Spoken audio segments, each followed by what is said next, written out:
کے عالم امام اعظم ابو حنیفہ۔ علامہ خطیب تبریزی رحمۃ اللہ علیہ نے لکھا ہے، آئمہ زہد یعنی تصوف و طریقت کے امام فرماتے ہیں اہل اسلام پر لازم ہے کہ اپنی نمازوں کے بعد امام اعظم رحمۃ اللہ علیہ کے لیے دعائیں کیا کرے، کیونکہ امام اعظم رحمۃ اللہ علیہ وہ عظیم ہستی ہے جنہوں نے امت کی خیر خواہی کرتے ہوئے سنت اور علم فقہ کی حفاظت فرمائی ہے۔ امام اعظم رحمۃ اللہ علیہ تابعی ہیں، پیارے اسلامی بھائی، ہمارے امام اعظم رحمۃ اللہ علیہ تابعی ہیں، یعنی آپ نے حضرت انس بن مالک، حضرت عبداللہ زبیدی، حضرت جابر بن عبداللہ، حضرت معقل بن یسار رضی اللہ تعالی عنہم وغیرہ صحابہ کی زیارت بھی کی ہے، اور ان میں سے کئی ایک سے حدیثیں بھی سنی ہیں۔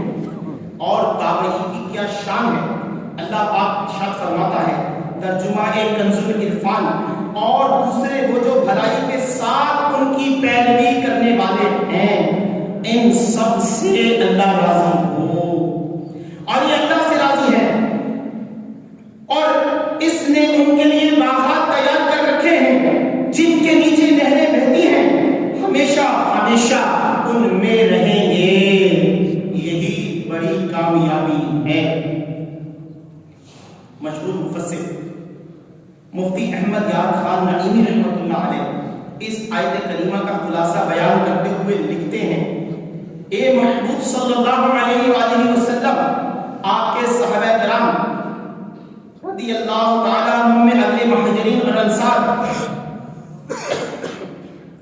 اور وہ لوگ جو بھلائی کے ساتھ ان کی پیروی کریں، مثلاً تابعین کرام رحمہ اللہ علیہم، ان کی شان یہ ہے کہ اللہ پاک ان سے راضی ہو چکا، وہ لوگ اللہ پاک سے راضی ہو چکے کہ اللہ پاک نے انہیں غریبی، امیری، صحت، بیماری وغیرہ جس حال میں رکھا اس سے راضی ہے، کبھی کسی چیز کی شکایت نہیں کرتے، شکوہ زبان پر نہیں لائے۔ اللہ پاک نے ان کے لیے ایسی جنتیں تیار کر رکھی ہیں جن کے نیچے نہریں رواں ہیں، وہ ان جنتوں میں ہمیشہ ہمیشہ رہیں گے۔ یہ نعمت ملنا بڑی ہی کامیابی ہے۔ سبحان اللہ، کیا شان ہے نیک صالح تابعین کی۔ الحمدللہ ہمارے امام اعظم رحمۃ اللہ علیہ ایسے ہی ہیں، آپ نے صحابہ کرام رضی اللہ تعالیٰ عنہ کی خوب پیروی کی، ان سے علم دین سیکھا، ان کے نقش سیرت پر چلے، صحابہ کرام رضی اللہ تعالیٰ عنہ سے رہنمائی لے کر ساری زندگی عبادت و ریاضت اور دین کی خدمت کرتے ہوئے گزاری، ہمیشہ اللہ پاک سے راضی رہے، کبھی کسی حالت پر آپ نے شکوہ نہ کیا، بس رحمان و رحیم رب کی رضا کے لیے کہ طلبگار رہے۔ انشاءاللہ کریم اللہ پاک آپ سے راضی ہے، اور انشاءاللہ کریم آپ جنتی ہیں، بلکہ اللہ پاک نے چاہا تو آپ کے صدقے ہم گناہگار بھی بخشے جائیں گے۔ وہ نائب صدر عالم امام اعظم ابو حنیفہ، سراج امت فقیر افخم امام اعظم ابو حنیفہ، جو بے مثال آپ کا ہے تقویٰ، تو بے مثال آپ کا ہے فتویٰ، ہیں علم و تقویٰ کے آپ سنگم امام اعظم ابو حنیفہ۔ صلو علی الحبیب۔ آئیے امام اعظم رحمۃ اللہ علیہ کی اپنی شان سنیے۔ حضرت اظہر بن کیسان رحمۃ اللہ علیہ فرماتے ہیں، ایک مرتبہ میری قسمت کا ستارہ چمکا، مجھے خواب میں نبیوں کے نبی رسول ہاشمی صلی اللہ علیہ وآلہ وسلم کی زیارت نصیب ہوئی۔ شیخین کریمین یعنی حضرت ابو بکر و عمر رضی اللہ تعالیٰ عنہما بھی ساتھ میں تھے۔ میں نے حضرت ابو بکر اور عمر رضی اللہ تعالیٰ عنہما کی خدمت میں عرض کیا، میں رسول ذیشان مکی مدنی سلطان صلی اللہ علیہ وآلہ وسلم سے کچھ پوچھنا چاہتا ہوں۔ ارشاد فرمایا، پوچھ لو، مگر خیال رکھنا اپنی آواز نیچے رکھنا۔ چنانچہ میں نے ادب کے ساتھ بارگاہ رسالت میں عرض کیا، یا رسول اللہ صلی اللہ علیہ وآلہ وسلم، ابو حنیفہ کے علم کے متعلق کیا ارشاد ہے؟ ارشاد فرمایا ابو حنیفہ کا علم وہ ہے جو حضرت خضر علیہ السلام کے علم سے پھوٹ کر نکلا ہے۔ سبحان اللہ، کیا شان ہے ہمارے امام اعظم رحمۃ اللہ علیہ کی۔ حضرت خضر علیہ السلام کا علم کیسا ہے ذرا یہ بھی سن لیجیے۔ اللہ پاک ارشاد فرماتا ہے ترجمہ کنز العرفان، اور اسے اپنا علم لدنی عطا فرمایا۔ معلوم ہوا حضرت خضر علیہ السلام کا علم لدنی یعنی اللہ پاک کی طرف سے عطا کردہ خاص علم ہے۔ چونکہ امام اعظم امام ابو حنیفہ رحمۃ اللہ علیہ کو بھی اسی علم سے حصہ ملا ہے، لہذا آپ کا علم بھی علم لدنی ہی ہے۔ سراج تو ہے بغیر تیرے جو کوئی سمجھے حدیث و قرآن، سراج تو ہے بغیر تیرے جو کوئی سمجھے حدیث و قرآن، پھرے بھٹکتا نہ پائے رستہ امام اعظم ابو حنیفہ۔ وضاحت سنیے، اللہ پاک کی جناب سے آپ رحمت اللہ علیہ کو ایسا علم ملا ہے جس کی بدولت آپ رحمت اللہ علیہ آسمان علم کے چمکتے سورج ہیں۔ آپ کی روشنی کے بغیر جو کوئی قرآن و حدیث کو سمجھنے کی کوشش کرے گا وہ بھٹک جائے گا، اور ایسا بھٹکے گا کہ اس کو راستہ نہیں ملے گا۔ حضرت محمد بن سعید رحمۃ اللہ علیہ فرماتے ہیں میں نے پچھلی آسمانی کتابوں میں سے ایک کتاب میں پڑھا ہے کہ امت محمدیہ میں ابو حنیفہ حکمت و علم سے ایسے بھرا ہوا ایک شخص ہوگا جیسے میٹھا پکا لال انار رس کے دانوں سے بھرا ہوا ہوتا ہے۔ آسمان علم پر 14ویں کا چاند ہے۔ حضرت کعب الاحبار رحمۃ اللہ علیہ جو تابعی بزرگ ہیں فرماتے ہیں میں نے پچھلی آسمانی کتابوں میں اس امت کے علماء اور فقہا کے نام پڑھے ہیں، ان میں نعمان بن ثابت نام کے عالم کا بھی ذکر موجود تھا۔ ان کے بارے میں پچھلی آسمانی کتابوں میں لکھا تھا یہ اپنے زمانے کے تمام اہل علم کے امام ہوں گے، اور ان کی شخصیت آسمان علم پر 14ویں کے چاند کی طرح چمکے گی۔ لوگ ان کی زندگی پر رشک کریں گے اور ان کی وفاءت پر بھی رشک کریں گے۔ مولا علی کی ایک نصیحت سنیے، سبحان اللہ۔ پیارے اسلامی بھائی، یہ ہیں ہمارے امام اعظم رحمۃ اللہ علیہ، وہ امام جن کی ہم تقلید کرتے یعنی جن کے دیے ہوئے فتووں پر ہم عمل کرتے ہیں۔ آج کل بالخصوص سوشل میڈیا کا دور ہے، غیر مسلموں کی مختلف سازشیں بہت تیزی کے ساتھ کام کر رہی ہیں، لوگوں کو علماء کرام سے دور کرنا، دین کی بلند رتبہ ہستیوں سے بدزن کرنا انہی سازشوں کا ایک حصہ ہے۔ عجیب ماحول بنتا چلا جا رہا ہے، لوگ ہمارے اسلاف دین کی بلند رتبہ شخصیات کے متعلق انتہائی کم ظرفی کا مظاہرہ کرتے ہوئے گھٹیا زبان استعمال کرتے دکھائی دیتے ہیں۔ امام اعظم امام ابو حنیفہ رحمۃ اللہ علیہ کے متعلق بھی بعض لوگ بدبخت گستاخیاں کرتے دکھائی دیتے ہیں۔ یہ بات بہت سخت ہے، حدیث پاک میں ہے جو ہمارے علماء کا حق نہ پہچانے وہ میری امت سے نہیں۔ ایک روایت میں ہے فرمایا عالم کے حق کو صرف منافق ہی ہلکا جانتا ہے۔ میں آپ کو مسلمانوں کے چوتھے خلیفہ باب مدینۃ العلم یعنی شہر علم کے دروازے مولا علی رضی اللہ تعالیٰ عنہ کا ایک فرمان سناتا ہوں۔ کتابوں میں باقاعدہ سند کے ساتھ لکھا ہے کہ ایک مرتبہ مولا علی شیر خدا رضی اللہ تعالیٰ عنہ نے ارشاد فرمایا عنقریب کوفہ میں ایک شخص ہوگا، لوگ اسے ابو حنیفہ کہیں گے، وہ اپنے دور میں اہل علم کا سردار ہوگا، تمام شہروں کے علماء اس سے رہنمائی لیا کریں گے، وہ علم اور حلم یعنی قوت برداشت کا خزانہ ہوگا، اپنے علم کے ذریعے ہزاروں لوگوں کو تباہی سے بچا لے گا۔ بعض لوگ حسد کی وجہ سے اسے برا بھلا کہیں گے اور اپنا ایمان برباد کر لیں گے۔ ترجمان بن حفیظ. پیارے اسلامی بھائی، واقعی یہ شرعی مسئلہ ہے.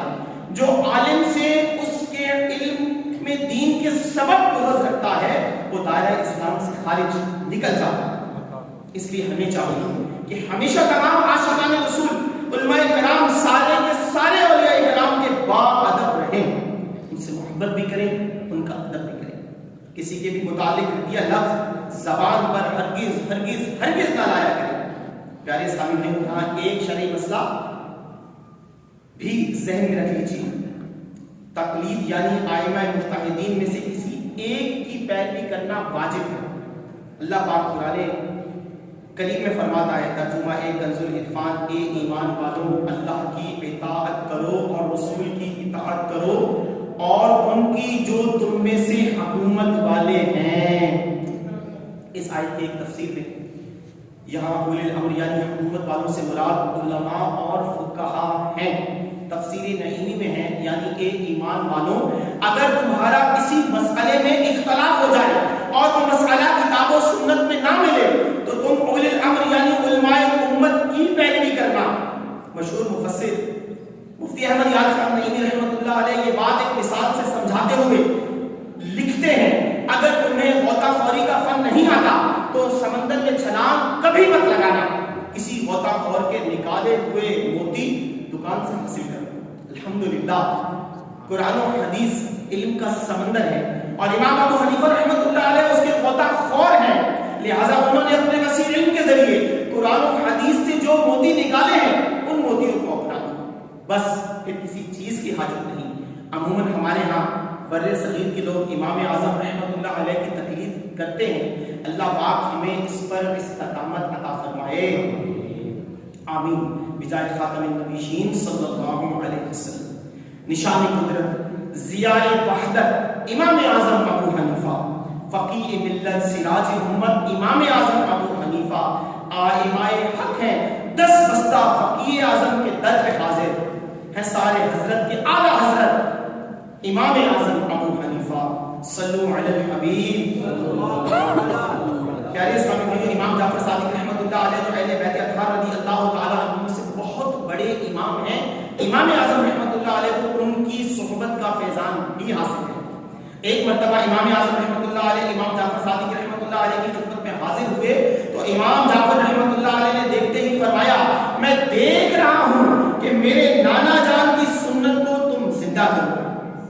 سبحان اللہ، کیا شان ہے ہمارے امام اعظم رحمۃ اللہ علیہ. الحمدللہ آپ سنتوں کو زندہ کرنے والے ہیں. آپ جانتے ہیں سنت کو زندہ کرنے والے کی فضیلت کیا ہے. سنیے، حدیث پاک میں ہے، میری سنت کو زندہ کرنے والا روز قیامت عرش الہی کے سائے میں ہوگا.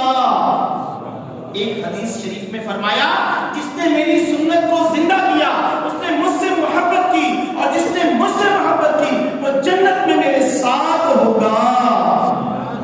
ایک اور حدیث شریف میں ہے، جس نے لوگوں کے بگڑنے یعنی جہالت اور بے عملی کے پھیلنے کے وقت میری سنت کو مضبوطی سے تھاما اسے 100 شہیدوں کا ثواب ملے گا.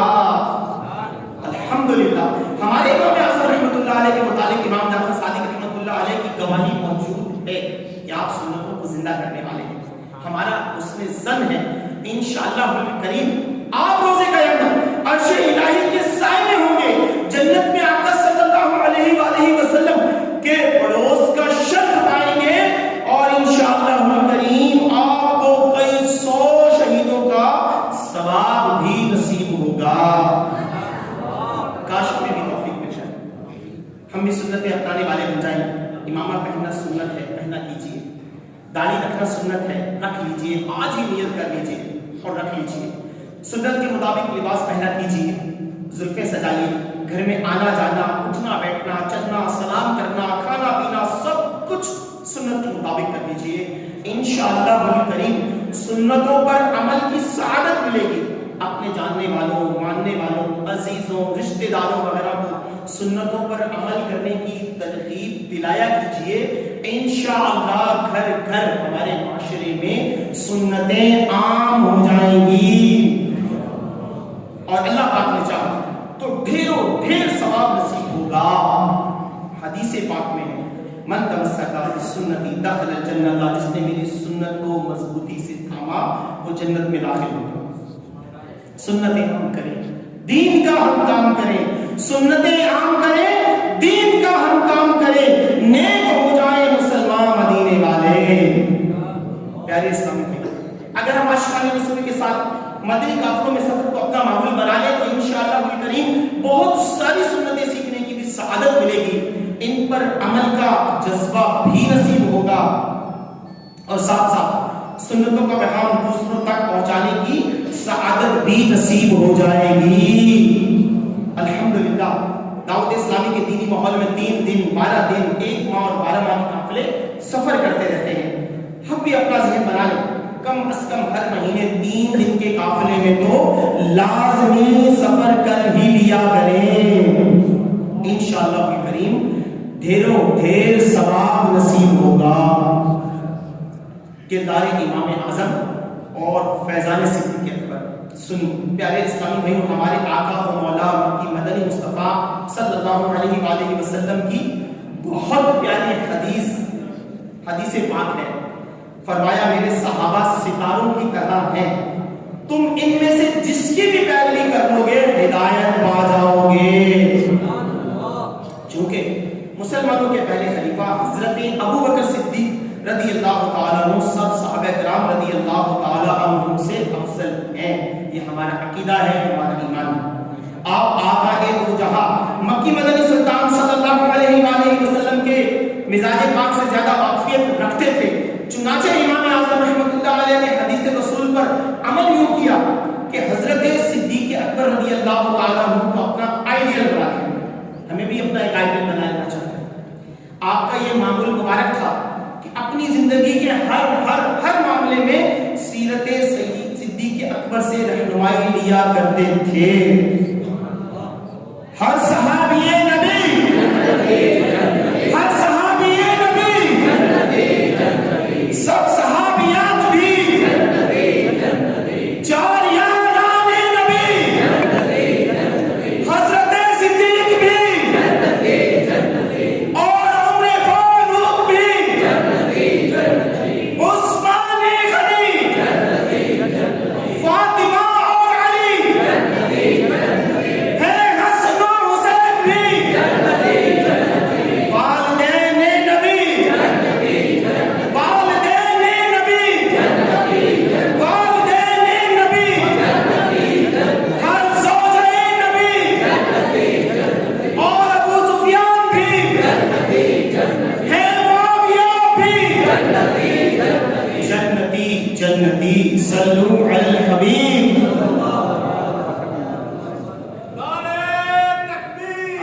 صلو علی الحبیب۔ پیارے اسلامی بھائیوں، ہمیں بھی چاہیے کہ صحابہ کرام رضی اللہ تعالیٰ عنہ میں سے کسی صحابی رضی اللہ تعالیٰ عنہ کو اپنا آئیڈیل بنائیں۔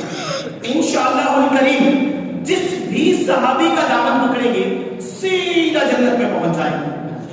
اور جہاں تک بات ہے حضرت صدیق اکبر رضی اللہ تعالیٰ عنہ کی، ان کی تو پھر کیا ہی شان ہے۔ پارہ 21 سورہ لقمان آیت نمبر 15 میں اللہ پاک ارشاد فرماتا ہے، ترجمہ کنز الاطفال، اور میری طرف رجوع کرنے والے آدمی کے راستے پر چل۔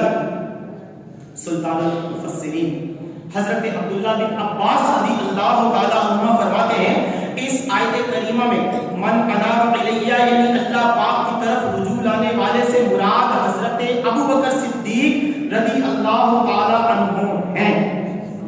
یعنی اس آیت میں حکم دیا جا رہا ہے، اے لوگوں ابو بکر صدیق کی پیروی اختیار کر لو۔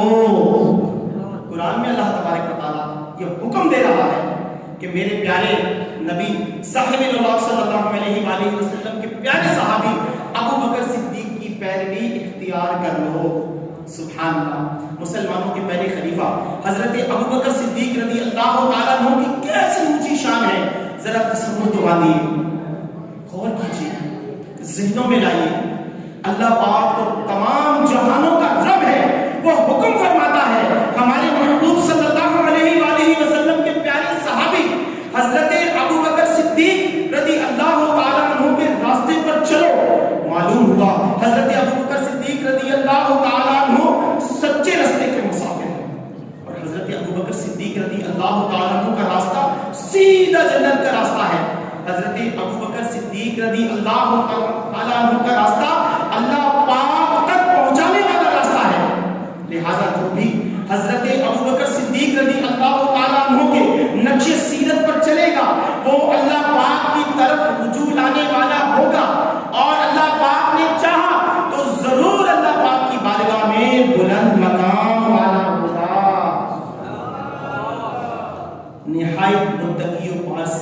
صدیق اکبر ہیں، نہایت متقی و پاکسا صدیق اکبر ہیں، تقی ہیں بلکہ شاہ اتقیاء صدیق اکبر ہیں، امیر المومنین ہیں، آپ امام المسلمین ہیں، آپ نبی نے جنتی جن کو کہا صدیق اکبر ہیں، سبھی اصحاب سے بڑھ کر مقرب ذات ہے ان کی، سبھی اصحاب سے بڑھ کر مقرب ذات ہے ان کی، رفیق سرور ارض و سما صدیق اکبر ہیں۔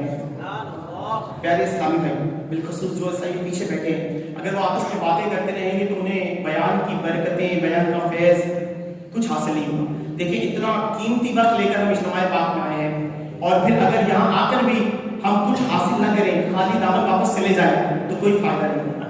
اگر وقت نکال کر آ ہی گئے ہیں، اللہ تبارک و تعالیٰ نے ان خوش وقت لوگوں میں ہمیں شامل کر لیا ہے جو اجتماع پاک میں آنے کی سعادت پا چکے ہیں۔ جب اللہ کے گھر آ گئے ہیں تو اپنے آپ کو اللہ کی بارگاہ میں پیش کریں نا۔ دنیا کی باتیں اور ان فضول چیزوں میں اگر محب اور مشغول رہیں گے تو فائدہ حاصل نہیں کر پائیں گے۔ صلو علی الحبیب۔ پیارے اسلامی بھائی، امام اعظم رحمۃ اللہ علیہ نے سیرت صدیق اکبر رضی اللہ تعالیٰ عنہ اپنا آئیڈیل بنا لیا۔ پھر آپ نے سن لیا کہ آپ کو کیسا فیضان ملا کہ جس طرح حضرت صدیق اکبر رضی اللہ تعالیٰ عنہ بے حساب و کتاب خوبیوں والے ہیں، آپ کے صدقے ہمارے پیارے امام اعظم رحمۃ اللہ علیہ بھی بہت ساری خوبیوں کے مالک ہو گئے۔ آئیے آپ کی سیرت پاک کے چند اہم پہلو بھی سنتے ہیں۔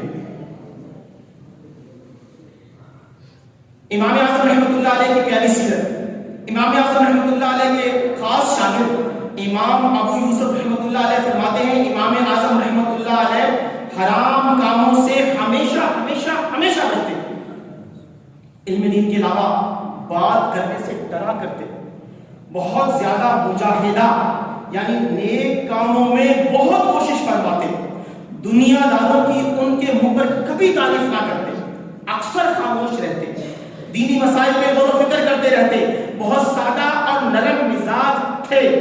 آپ سے کوئی سوال کرتا تو قرآن و حدیث سے اس کا جواب تلاش کرتے تھے اور پھر جواب دیتے۔ طبیعت مبارک میں لالچ نہیں، سادگی تھی، کسی کا بھی ذکر ہوتا بھلائی کے علاوہ کبھی بھی کچھ نہ فرماتے۔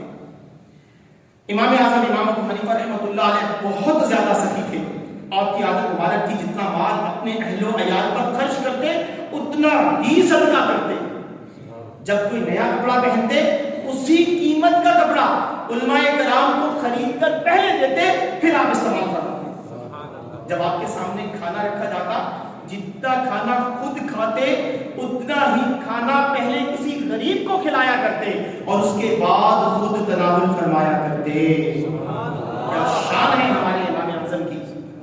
امام اعظم رحمۃ اللہ علیہ کی عادت مبارک تھی کہ لوگوں کے ساتھ بہت بھلائی کرتے۔ ایک مرتبہ ایک شخص آپ کی خدمت میں حاضر ہوا، عرض کیا عالی جا مجھے بہترین کپڑوں کی ضرورت ہے، مجھ پر احسان تو فرما دیجیے۔ امام اعظم رحمۃ اللہ علیہ نے ارشاد فرمایا ٹھیک ہے، تم 2 ہفتوں کے بعد آ جانا۔ وہ شخص 2 ہفتے بعد پھر حاضر ہوا، فرمایا کل آ جانا۔ چنانچہ وہ پھر چلا گیا، اگلے دن پھر آ گیا۔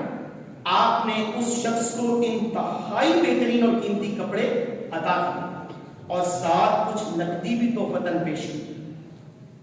اس نے کپڑے تو قبول کر لیے، نقدی لینے سے انکار کر دیا۔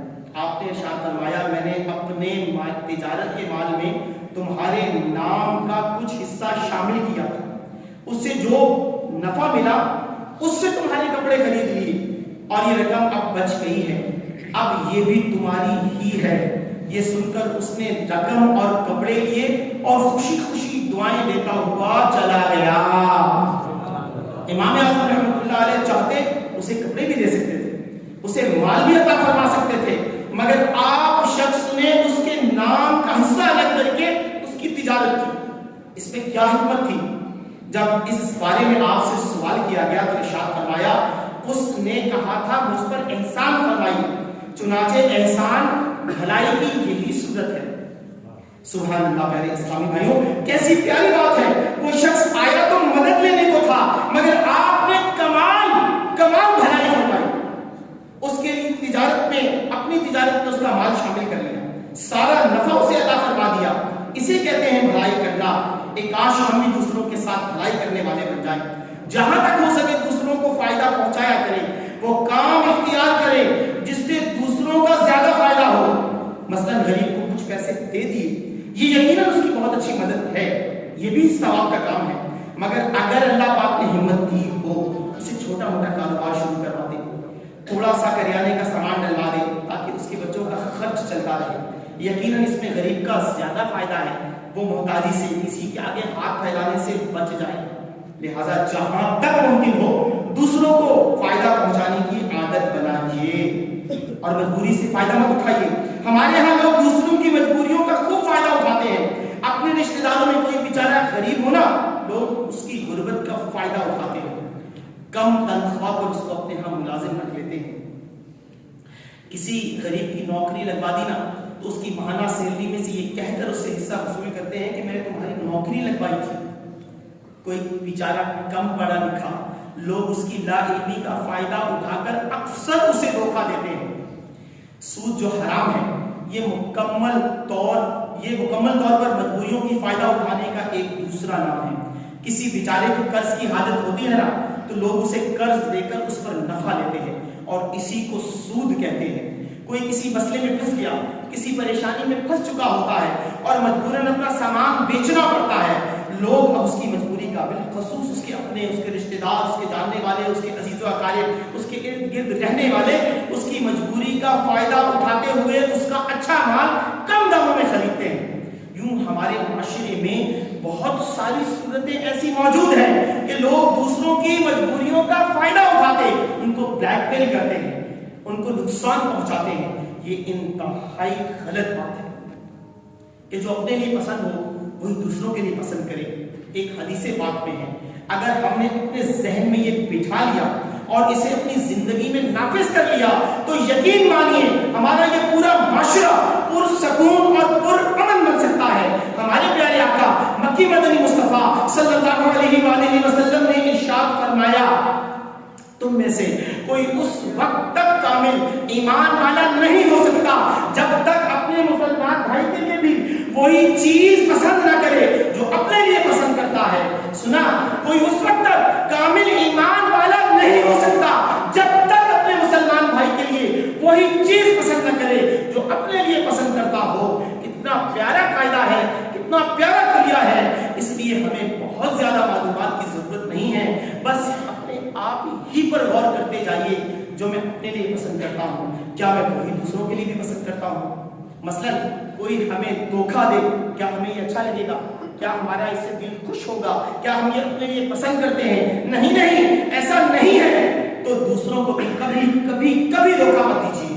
کوئی ہمیں گالی دے، ہمیں پسند نہیں کرتے، بس دوسروں کو بھی کبھی گالی مت دیجیے۔ کوئی ہم سے جھوٹ بولے، ہمیں یہ پسند نہیں ہے، لہٰذا دوسروں سے بھی جھوٹ مت بولیے۔ کوئی ہمیں تکلیف دے، کیا ہم پسند کرتے ہیں؟ بالکل نہیں کرتے، لہٰذا دوسروں کو بھی تکلیف مت پہنچائیے۔ کوئی ہماری مجبوریوں کا فائدہ اٹھائے، کیا یہ بات ہمیں پسند ہے؟ بالکل نہیں ہے، لہٰذا دوسرے مسلمانوں کی بھی مجبوری کا فائدہ مت اٹھائیے۔ ہم بازار میں ہی چلے جائیں نا، دکاندار ہمیں کم قیمت کی چیز زیادہ پیسوں میں دے ڈالے، گھٹیا چیز کی اچھی اور اعلیٰ کوالٹی بتا کر، جھوٹ بول کر، دھوکہ دے کر تھما دے، کیا ہم یہ بات اپنے لیے پسند کریں گے؟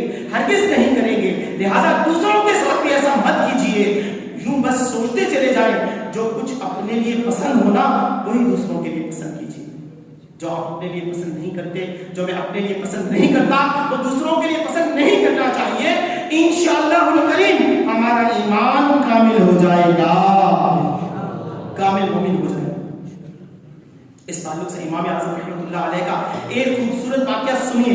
ایک شخص مدینہ پاک کا رہائشی تھا، اسے ایک خاص قسم کے کپڑے کی ضرورت پیش آئی، اس نے وہ کپڑا تلاش کیا مگر کہیں سے نہ مل سکا۔ پھر اسے معلوم ہوا یہ کپڑا صرف امام اعظم ابو حنیفہ رحمۃ اللہ علیہ سے مل سکتا ہے۔ آپ کپڑے کے بہت بڑے تاجر تھے، چنانچہ وہ کپڑا خریدنے کے لیے کوفہ پہنچ گیا، آپ کی دکان پر آیا۔ اس وقت امام اعظم رحمۃ اللہ علیہ دکان پر موجود نہیں تھے۔ آپ کے شاگرد نے وہی کپڑا دکھایا جو اس کو مطلوب تھا، چاہیے تھا، چونکہ اس شخص کو کپڑے کی سخت ضرورت تھی اور اسے وہ کپڑا، اس کی طلب تھی، اسے وہ پسند تھا۔ اب شاگرد نے کیا کیا؟ کہ وہ کپڑا جس کی قیمت 400 درہم تھی، شاگرد نے اس مطلوب شخص کو 1000 درہم کا بیچ دیا. وہ شخص بھی خوشی خوشی لے گیا، اس کو ضرورت تھی، حاجت تھی، اسے پسند تھا، وہ لے گیا. اس واقعے کو کئی دن گزر گئے. کافی دن کے بعد امام اعظم رحمۃ اللہ علیہ نے شاگرد سے وہی کپڑا طلب فرمایا. اس نے بتایا کہ وہ تو میں نے 1000 درہم کا فروخت کر دیا تھا. بس یہ سننے کی دیر تھی، آپ کو جلال آ گیا، غصے میں آ گئے اور شاگرد کو غصہ ہوئے کہ تم دھوکہ دیتے ہو، زیادہ قیمت لیتے ہو، لہذا آج کے بعد تم میری دکان پر کام نہیں کر سکتے. یہ کہہ کر آپ نے شاگرد کو کام سے فارغ کر دیا اور خود دکان بند کر کے فوراً مدینہ پاک پہنچے. اس شخص کو تلاش کرنے میں لگے. تلاش کرتے کرتے مسجد میں پہنچے تو وہی شخص اسی کپڑے کی چادر اوڑے نماز پڑھتے ہوئے دکھائی دیا. آپ مسجد میں گئے، نفل ادا کی. جب وہ شخص نماز سے فارغ ہوا تو آپ نے 1000 درہم اس کے سامنے رکھے اور فرمایا یہ کپڑا مجھے دے دیجئے اور یہ رقم واپس لے لیجئے. وہ شخص بولا میں تو کتنے دنوں سے اسے استعمال کر رہا ہوں اور جو میں نے قیمت ادا کی تھی میں اس پر راضی ہوں، لہٰذا یہ کپڑا واپس نہیں کروں گا. امام اعظم رحمۃ اللہ تعالی علیہ نے اس کے ساتھ خوب بحث کی. آخر 600 درہم اسے واپس لوٹائے اور کوفہ واپس تشریف لے آئے. سبحان اللہ کا اسلامی کتنا پیارا انداز ہے. آپ غور فرمائیے، موجودہ نقشے کے مطابق کوفہ سے مدینے کا فاصلہ 1443 کلومیٹر، کتنی دور کا سفر ہے. وہ شخص جس نے کپڑا خریدا اپنی مرضی سے، اپنی پسند سے، اپنی طلب کا رضا کے ساتھ کپڑا خرید کر اپنی مرضی سے لے کر گیا تھا، اپنی مرضی سے اتنی قیمت دے کر گیا تھا. ہمارے ہاں ایسا ہو جائے لوگ خوش ہو جاتے ہیں، بلکہ بعض تو ڈینگے مارتے دکھائی دیتے ہیں. میں نے دیکھو کتنا بڑا چونا لگا دیا. اگر مارکیٹ کی بات کی جائے تو لوگ اپنی دکان پر ایسے ہی ملازم کو رکھنا پسند کرتے ہیں جو کم قیمت کی چیز زیادہ پیسوں میں فروخت کر لینے کا ہنر جانتا ہو، جو زیادہ صفائی کے ساتھ دھوکہ دینا جانتا ہو. مارکیٹ میں اسی کو زیادہ اہمیت دی جاتی ہے، اسی کی ڈیلنگ کو بہت زیادہ پسند کیا جاتا ہے. مگر یہ ہمارے امام اعظم رحمۃ اللہ علیہ تھے. آپ نے 1443 کلومیٹر کا سفر صرف اس لیے کیا کہ خریدار کو 600 درہم واپس لوٹائے، تب آپ کو چین اور اطمینان نصیب ہوا. کاش ہمیں بھی یہ سعادت مل جائے، کاش ہم بھی دوسروں کے لیے وہی پسند کرنے والے بن جائیں جو اپنے لیے پسند کرتے ہیں. اللہ پاک ہمیں عمل کی توفیق نصیب فرمائے. پیارے سامنے امام اعظم رحمۃ اللہ علیہ کی ایک اور بہت پیاری عادت کریمہ تھی کہ آپ اپنے والدین کے ساتھ بہت زیادہ نیک سلوک کیا کرتے تھے، اور اس کی ہمیں اس وقت بہت سخت حاجت ہے. آپ ماشاءاللہ اپنے زمانے کے سب علماء کے سردار تھے، مگر ایسا ہوتا کہ بیٹا چاہے کتنا بھی بڑا ہو جائے ماں کے لیے تو بچہ ہی ہوتا ہے. کتابوں میں لکھا ہے کہ امام اعظم رحمۃ اللہ علیہ کی امی جان کو کوئی مسئلہ پوچھنا ہوتا نا تو وہ اپنے شہزادے سے کبھی نہ پوچھتی، بلکہ آپ سے کہتی بیٹا فلاں مفتی صاحب کے پاس لے چلو، مجھے ان سے ایک مسئلہ پوچھنا ہے. اب امام اعظم رحمۃ اللہ علیہ کی کمال، عاجزی اور نہایت ادب والا انداز دیکھیے. آپ اپنی امی جان کو مفتی صاحب کے ہاں لے جاتے، پردے کے ساتھ امی جان مسئلہ پوچھ لیا کرتی. کئی مرتبہ تو ایسا ہوتا کہ مسئلہ بہت مشکل ہوتا اور مفتی صاحب کو بھی اس کا جواب نہیں آ رہا ہوتا. آپ ایک سائڈ پر ہو کر خود مفتی صاحب کو جواب بتا دیا کرتے اور فرماتے آپ میری امی جان کو یہی جواب دے دیجئے. سبحان اللہ، کیا شان ہے ہمارے امام اعظم رحمۃ اللہ علیہ کی. اپنے زمانے کے سب سے بڑے عالم دین ہیں اور امی جان کے سامنے کیسے انجان بن جایا کرتے تھے. ہمارے ہاں تو بچے 4 ڈگریاں حاصل کر لینا انہیں ماں باپ جاہل نظر آنا شروع ہو جاتے ہیں. ابو جان آپ کو کیا پتا ہے، آپ کوئی پڑھے لکھے ہیں، آپ تو بہت پرانے زمانے کے ہیں، آپ اب بوڑھے ہو چکے ہیں. اب نیا زمانہ آ چکا ہے، دور بہت بدل چکا ہے، اب تو نیو ٹیکنالوجی کا زمانہ ہے، آپ ابھی پرانے ہی دور میں جی رہے ہیں. ایسے بے ادبی والے جملے لوگ بولتے ہیں. الامان والحفیظ، ارے بھائی ذرا سوچئے تو صحیح، جنہوں نے ہمیں انگلی پکڑ کر چلنا سکھایا ہے، جنہوں نے اپنا پیٹ کاٹ کر اپنی بھوک، خواہشات اور ضروریات کو قربانی دے کر، محنتیں کر کر کر دن رات کوشش کر کے ہمیں پڑھایا ہے، لکھایا ہے، بڑا کیا ہے، اور ان کی محنت کے سبب یہ اتنی ساری ڈگریاں ہمیں ملی ہیں. کیا یہی ہیں جنہیں سمجھ کچھ نہیں آتا، جنہیں پتہ کچھ نہیں چلتا، جو پرانے زمانے میں رکھ رہے ہیں؟ اس ذہن میں بٹھا لیجیے. جس پڑھے لکھے کو اپنے ماں باپ جاہل نظر آتے ہیں وہ چاہے کتنا ہی پڑھا لکھا کیوں نہ ہو، حقیقت میں نور علم سے محروم ہے اور خود جاہل ہے۔ پیارے آقا صلی اللہ علیہ وآلہ وسلم کی امی جان سے محبت سنیے، ہمارے پیارے آقا صلی اللہ علیہ وآلہ وسلم اپنی امی جان سے کتنی محبت کیا کرتے۔ آپ کو پتا ہے اس کائنات میں سب سے بڑے عالم کون ہیں؟ اور آپ کے میرے اور آپ کے آقا مکی مدنی مصطفیٰ صلی اللہ علیہ وآلہ وسلم جنہیں اگلے پچھلوں کے تمام علوم عطا فرما دیے گئے، جن کے مطابق اللہ پاک ارشاد فرماتا ہے ترجمہ کنز العرفان، اور آپ کو سب کچھ سکھا دیا جو آپ نہ جانتے تھے۔ دنیا کا کوئی بھی ذرہ آپ کے علم سے چھپا ہوا نہیں ہے۔ یہ ہے شان علم مصطفیٰ صلی اللہ علیہ وآلہ وسلم۔ کائنات میں آپ سے اقل کوئی نہیں ہے، نہ ہی کوئی ہو سکتا ہے۔ اس انتہائی فضیلت، مقام اور مرتبے کے باوجود ذرا خواہش مصطفیٰ صلی اللہ علیہ وآلہ وسلم سنیے، کتنی پیاری ہے میرے آقا کی خواہش۔ آپ صلی اللہ علیہ وآلہ وسلم ارشاد فرماتے ہیں میرا دل کرتا ہے کاش امی جان زندہ ہوتی، میں نماز پڑھ رہا ہوتا، میری امی جان سیدہ آمینہ رضی اللہ تعالیٰ عنہا مجھے آواز دیتی تو میں نماز توڑ کر جلدی سے امی جان کے پاس پہنچ جاتا۔ یہ ہے سیرت مصطفیٰ صلی اللہ علیہ وآلہ وسلم کا سبق۔ اصل میں پیارے آقا مکی مدنی مصطفیٰ صلی اللہ علیہ وآلہ وسلم ہمیں سکھا رہے ہیں، اے میرے غلاموں، تم چاہے کتنے ہی اونچے ہو جاؤ، تمہیں چاہے کیسے ہی ڈگریاں مل جائیں، تم کتنے ہی بڑے افسر بن جاؤ، اس سب کے باوجود ماں باپ کا ادب و احترام ہمیشہ ہمیشہ کرتے رہنا۔ اللہ پاک ہمیں عمل کی توفیق عطا فرمائے۔ یہاں شریف مسئلہ بھی سن لیجیے، ماں باپ کسی بڑی مصیبت میں ہوں اور بیٹے کو بلائیں، اس وقت بیٹا چاہے فرض نماز بھی پڑھ رہا ہو تو حکم ہے کہ نماز توڑ کر ماں باپ کی خدمت میں پہنچے اور بعد میں نماز دہرا دے۔ اگر نفل پڑھ رہا تھا، ماں باپ کو معلوم نہیں کہ وہ نفل پڑھ رہا ہے، ایسی حالت میں اگر معمولی سی بھی آواز دے اور پکارے تو حکم ہے کہ نفل نماز توڑ کر پہلے ماں باپ کی خدمت میں حاضر ہو۔ لیکن اب یاد رکھیے، جب نفل توڑ دیے نا تو ان کی قضا اب واجب ہو جائے گی۔ اپنے دور کے بہت ہی بڑے بلکہ سب سے بڑے عالم، مفتی، محدث، مفسر، شاعر، ہمارے امام نائب امام اعظم اعلی حضرت شاہ احمد رضا خان رحمۃ اللہ علیہ ایک مرتبہ اپنے گھر پر ہی اپنے شہزادے کو پڑھا رہے تھے۔ شہزادے صاحب کو سبق نہ آیا، آپ نے سکھانے کی غرض سے انہیں ہلکی سی چپت لگا دی۔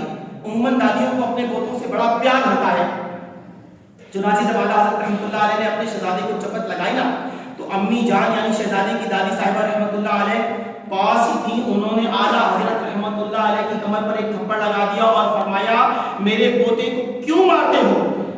اب ہمارے جیسا کوئی ہوتا تو غصے ہو جاتا، شاید 4 دن ماں سے بات نہ کرتا، مگر یہ اعلیٰ حضرت رحمۃ اللہ علیہ تھے، آپ کو نور علم نصیب تھا۔ چنانچہ آپ امی جان کا ادب کرتے ہوئے کھڑے ہو گئے، ہاتھ باندھ لیے اور ادب سے عرض کرنے لگے امی جان مجھے اور بھی مار لیجئے۔ سبحان اللہ، یہ والدین کا ادب ہے۔ جنہیں علم کا نور نصیب ہوتا ہے وہ اپنے ماں باپ کا ایسے ہی ادب کیا کرتے ہیں۔ اللہ پاک ہمیں اپنے بھی والدین کا ادب و احترام کرتے رہنے کی توفیق نصیب فرمائے۔ صلو علی الحبیب۔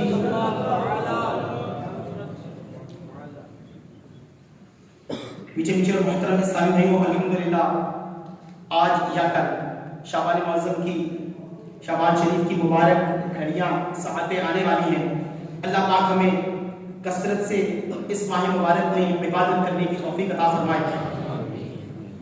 شعبان شریف بہت ہی عظمت والا مہینہ ہے، اس میں خیر اور برکت کی برسات ہوتی ہے۔ آخری نبی رسول ہاشمی صلی اللہ علیہ وآلہ وسلم نے ارشاد فرمایا شعبان پاک کرنے والا ہے اور رمضان کفارہ ہے۔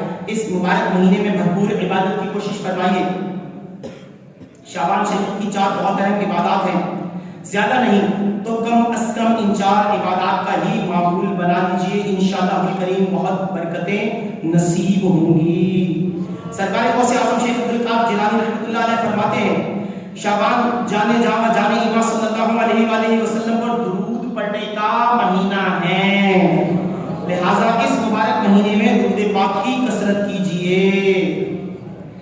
اسی اسی طرح تلاوت قرآن بھی شعبان شریف کی اہم عبادت ہے، بلکہ بعض روایات میں شعبان شریف کا نام ہی شہر القرآن یعنی تلاوت قرآن کا مہینہ رکھا گیا ہے۔ کاش ہمیں بھی توفیق ملے ہم اس مبارک مہینے میں کثرت سے تلاوت کرنے والے بن جائیں۔ تیسری اہم عبادت نفل روزہ ہے۔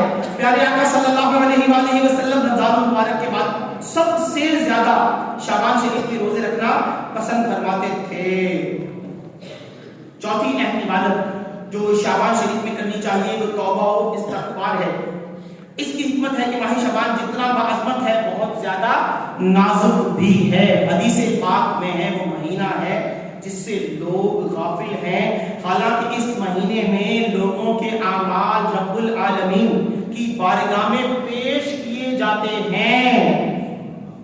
اس مہینے میں ملک الموت علیہ السلام کو ان سب کی فہرست دے دی جاتی ہے جن کو آئندہ سال روح قبض کی جائے گی۔ اس ماہ مبارک کی 15ویں شب اللہ پاک بنو کلب کی بکریوں کے بالوں کے برابر لوگوں کی مغفرت فرما کر انہیں جہنم سے آزاد فرما دے گا۔ اللہ پاک اس مبارک مہینے میں ہمیں زیادہ سے زیادہ استغفار کرنے کی توفیق عطا فرمائے۔ 12 دینی کاموں میں سے ایک دینی کام تفسیر سنانے کا حلقہ بھی ہے۔ عاشقان رسول دل میں عشق رسول بڑھانے، سنتوں پر چلنے، نیک نمازی بننے کے لیے عاشقان رسول کی دین تحریک دعوت اسلامی کے دینی محبت سے وابستہ لنک اپ ہو جائیے۔ ذیلی حلقوں کے 12 دینی کاموں میں بھی خوب بڑھ چڑھ کر حصہ لیجیے۔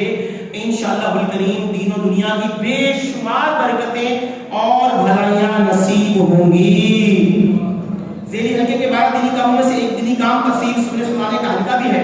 قرآن مجید سیکھنا بہت فضیلت والا کام ہے۔ احادیث میں اس طرح کے مضمون ہے، صبح اس حال میں کرو کہ تم عالم ہو یا طالب علم دین۔